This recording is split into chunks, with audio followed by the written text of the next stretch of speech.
নদিয়া জেলার শান্তিপুরের বিশিষ্ট কবি অলোক সরকারের দুটি কবিতা আবৃত্তি করছি। প্রথম কবিতা অতীতের পথে।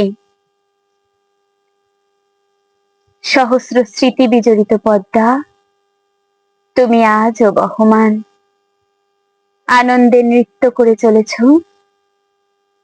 কতদিন শুনিনি তোমার পারে বসে ছলাৎ ছলাৎ নুপুরের ঝংকার। সেদিন শৈশবের বেলাভূমিতে নিত্য সঙ্গী তুমি, আজও দিবানিশি স্মরণী। তোমার বুকে ভাসমান নানান রঙের পাল তোলা নৌকো। জেলেদের কোলাহল এখনো বিরাজমান, নাকি থেমে গেছে আজ?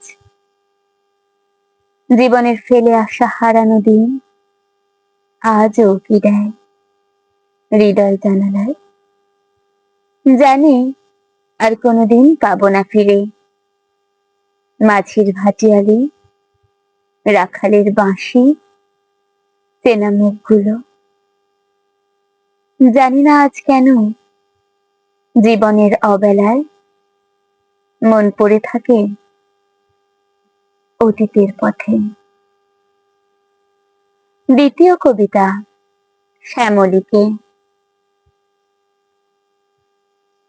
তুমি চলে যেতে চাওনি জানি, তবু চলে গেলে নিঃশব্দে, দিয়ে গেলে দু চোখে অশ্রু প্লাবন।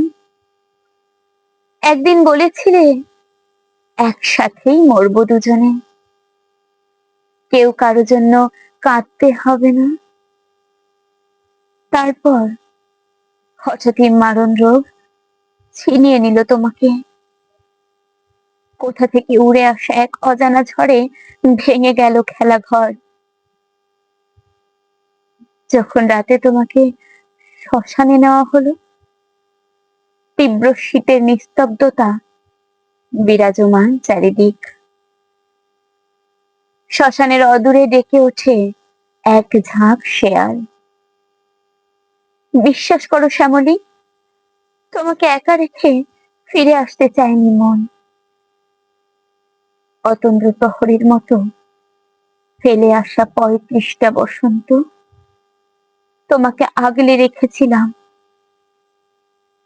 আর আজ তোমাকে হারিয়ে দিকভ্রষ্ট নাবিকের মতো খুঁজে মরি মনের বন্দর। ফাঁকা শূন্যতা আর এক বুক হাহাকার নিয়ে। পারলে অন্তত একটি বার স্বপ্নে এসো, অনেক কথা জমানো আছে তোমাকে বলার। আবৃত্তিতে ছিলাম আমি, নিতু রানী দাস।